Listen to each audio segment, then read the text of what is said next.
Perfecto. Estoy en comunicación con el expresidente de la República del Ecuador, Gustavo Noboa. Presidente Noboa, ¿cómo ve la situación a nivel mundial y sobre todo a nivel de Latinoamérica, donde hay países que lamentablemente tienen un número muy elevado de infectados y fallecidos, como es Brasil, Perú y lamentablemente Uruguay? Digo, perdón, Ecuador. Sí. En primer lugar, disculpe la informalidad. No acostumbro a presentarme sino con traje y corbata, con saco y corbata. Así que eso en primer lugar. Segundo lugar, bueno, hay varias pandemias. Hemos tenido primero la pandemia del socialismo del siglo XXI, aquí en América, en algunos países. Luego hemos tenido y tenemos la pandemia del COVID-19. Y en tercer lugar, cada país tiene su pandemia propia, tiene su COVID propio. Aquí en el Ecuador tenemos en mucho una corrupción que nos ha agobiado durante unos 10 años ya, y otros países tienen lo propio. Pero yo en otros países no puedo ni siquiera pensar, porque respeto a los países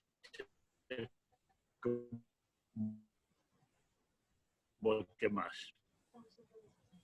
¿Cuál es el principal problema que tiene Ecuador para tener este número tan elevado de fallecidos?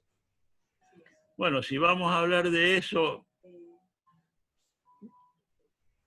no estábamos preparados, nadie se preparó para esto, y ha habido cierta corrupción en manejo de hospitales. Eso es lamentable decirlo, me da vergüenza, pero es así.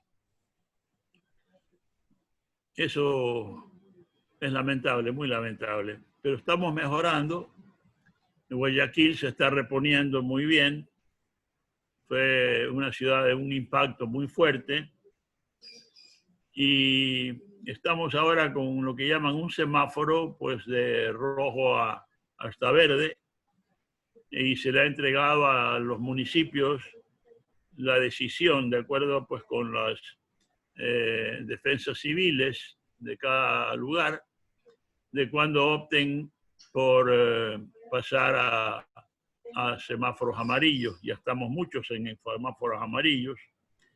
Algunos ya quieren ir a semáforo verde, pero siempre hay el riesgo de que vuelva un poco para atrás la cosa. Se han perdido vidas, esto es muy lamentable. ¿Cuántos fallecidos hay? Las cifras reales, porque los números oficiales que da el Ministerio de Salud dicen que no condice con la realidad. Se habla de 10.000 personas. Pero cada uno da sus números. A veces es muy difícil establecer técnicamente porque ha habido dengue y eso lo hubo en marzo. Pero sí se pueden, por las estadísticas de los fallecimientos normales en los años anteriores y vista la realidad de los fallecimientos actuales. Sí, claro, hay un incremento pues no deseado, ni mucho menos. Pero eso es lo lamentable que le puedo decir. ¿Qué es lo que estamos viviendo? Muchos lo llaman una guerra bacteriológica. Algunos le echan la responsabilidad a China, otros a Estados Unidos. ¿Usted ve alguna conspiración que pueda haber una guerra entre potencias usando este virus? Yo creo que eso es producto de mucha televisión.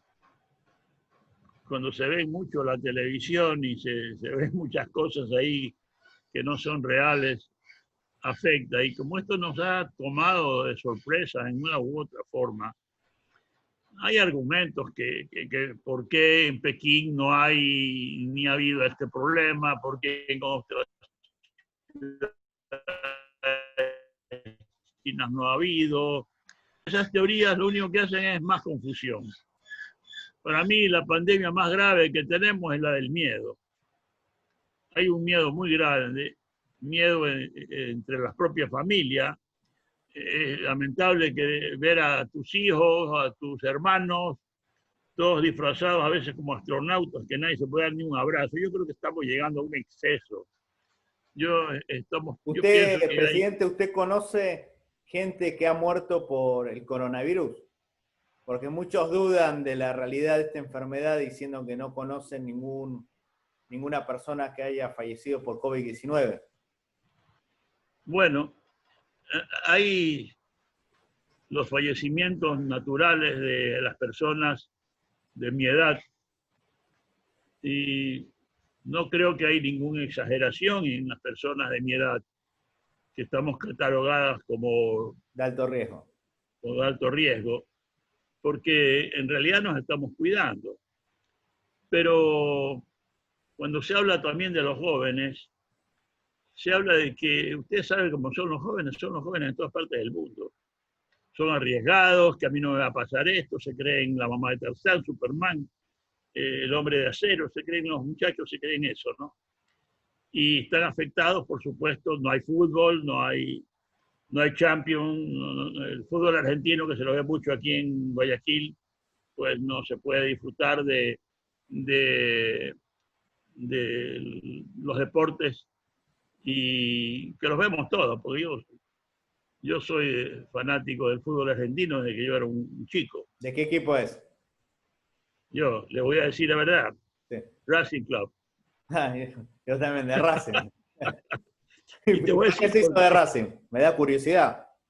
Pero claro, porque todo obedece a una etapa, ¿no? Cada uno tiene su cadaunada, decimos. Y cuando yo era un pibe, como ustedes dicen, un chico, Racing ganó 3 años el campeonato. Por el año 49, 50, 51. En la época del General Perón. En la época del General Perón se hizo el estadio pues, que se llama General Perón, ¿no? Se llamaba así. Entonces, Racing era un equipazo. Y otro de los que me ha encantado mucho siempre fue Boca Juniors, ¿no? Soy Ceneice en ese sentido. Y, y sí, todo esto desde que uno tiene 13 años, ¿no? Y fui muy aficionado a la Argentina, claro, como Argentina, como equipo de fútbol, desde que quedaron campeones aquí en el Ecuador en 1947. ¿Por qué Era un se equipazo. conoce más de Argentina en su país que de Ecuador en Argentina? Porque acá lamentablemente recién ahora se está hablando de Ecuador por la desgracia, pero no se habla Ya, de la historia rica que tienen ustedes.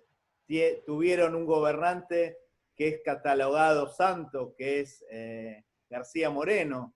Tienen una historia riquísima que así es. lamentablemente poco se sabe aquí en Argentina.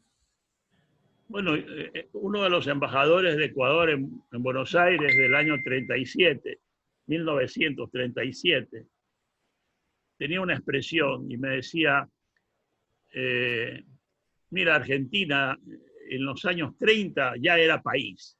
Oiga bien esta frase. Eso significa mucho, ¿ah? Era la Europa de América en ese entonces. Claro. El Teatro Colón, por ejemplo. Teatro Colón que, bueno, puede estar en cualquier parte del mundo, ¿no? De las primeras partes del mundo de Europa, ¿no? El Teatro Colón es maravilloso, precioso.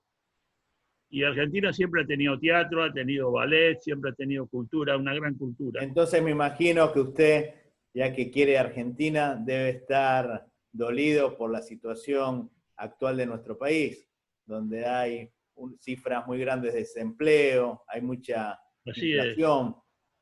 No es el país que ustedes describen, lamentablemente. No, el país. Yo aprendí a historia argentina cuando leía Villiquen. No, No sé si exista ya Villiquen, no pero existe. es una revista eh, que daba mucha cultura, ¿ves? No, me da mucha pena Latinoamérica, me da mucha pena Argentina, sí, porque es un gran país. Me decía una vez un argentino, Argentina se fregó por nosotros. Argentina tiene una reserva maravillosa. Si la Patagonia ya es para albergar algunos estados de América del Sur o Centroamérica. Ustedes tienen un gran país, un gran país. La música es espectacular, etcétera, etcétera. No le voy a decir toda mi historia de, de cuánto yo he querido a la Argentina, ¿Tiene porque no es pensado, momento. presidente, escribir algún libro sobre sus vivencias? como jefe de Estado? Yo tengo 15 libros, hijo. Tengo, a nivel de la política, de lo que ha pasado aquí en el Ecuador, de mi gobierno y todo, hay siquiera unos 8 libros.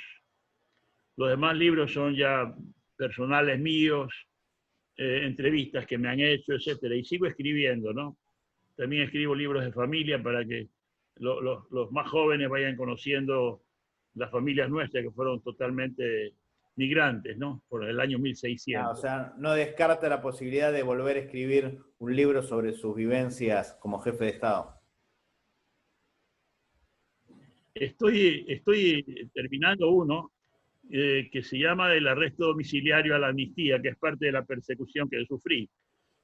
Me he demorado a veces mucho en escribir porque siempre es volver a recordar muchas cosas desagradables. Pero con ese ya termino mis libros políticos. Puedo enviarle, usted me da su dirección domiciliaria o de empresa y yo Muchísimas gracias, presidente. le envío unos cuantos libros para que los tenga por ahí y los lea cuando no tenga nada que hacer. ¿Tiene pensado, ya que le gusta escribir sobre el tema de la guerra con los peruanos, porque este año se cumplen 25 años de la guerra del Cenepa entre Ecuador y Perú? Yo tengo un libro que se llama Mi Vida y ese se lo voy a enviar tan pronto reciba una dirección.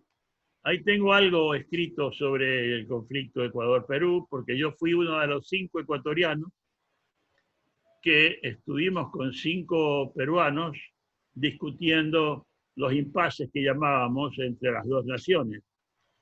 Y estuvimos trabajando más de año y medio en Brasilia, todas las semanas, íbamos y veníamos, fue algo extenuante, pero pusimos las bases de la paz. Ya el presidente Fujimori y el presidente Maguad conversaron entre ellos, luego vinieron los garantes y pusieron su mediación. Uno de los garantes era Argentina.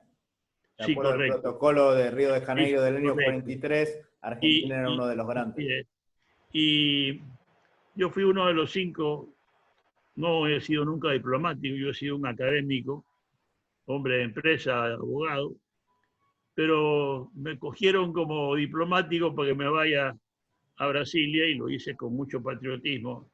Fue una de las cosas más importantes de mi vida. ¿Cómo es la situación de los veteranos de guerra en Ecuador? ¿Se los valora, se los considera de parte del Estado? Sí, se los considera. A veces hay quejas de que no les han dado lo que debieron haberles dado, pero se los valora. Yo conozco muchos que, sobre todo en la Armada, en la Marina del Ecuador, están muy bien considerados los héroes de guerra, ¿no? La última pregunta, presidente. En las próximas elecciones, ¿quién tendría que ser el candidato? ¿Quién piensa que tiene mejor perfil para gobernar su país? Bueno, primero, ojalá que hayan elecciones, porque con pandemias y con todo esto en que tenemos que estar cada uno a 2 metros del otro, puede ser que sea difícil. La disciplina no es el mejor arte de los latinoamericanos o de los latinos en general, pero ojalá que hayan elecciones. Todavía no se manifiestan los candidatos, hay rumores. De Guayaquil se está hablando de Jaime Nebot, se está el hablando... exalcalde de Guayaquil. Sí. Correcto, se está hablando de Guillermo Lasso. El banquero, ambos, que ya postuló para presidente. Sí, exactamente. Ambos son considerados presidenciables y cada uno en su lugar lo es. ¿Y Álvaro Noboa, qué opinión le merece? Álvaro es un luchador, es un peleón. Yo le tengo admiración en eso, porque es tenaz, perseverante, y no se sabe nunca si se va a lanzar o no, pero de repente se lanza, ¿no? En Quito hay PAES y creo que puede tener opciones también. Pero como nosotros en Latinoamérica nos encanta la última hora, Entonces quizá ya cuando vaya a cerrarse las inscripciones se presenten 10 nuevos candidatos o candidatas, y eso ¿qué es lo que significa? Que le restan votos a los que pueden ganar. En democracia es así. La democracia dice que es el mejor gobierno descubierto, pero también tiene bemoles, ¿no? Así que, en fin, creo que Ecuador puede ir a unas elecciones si mejoran las condiciones de sanidad. No estoy diciendo con esto que no va a haber, estoy diciendo que estoy poniendo en la mesa todo lo que tengo, ¿no? Todas las posibilidades. Muchísimas gracias, presidente. Muy amable. No, usted, encantado de verte y oírte. Adiós.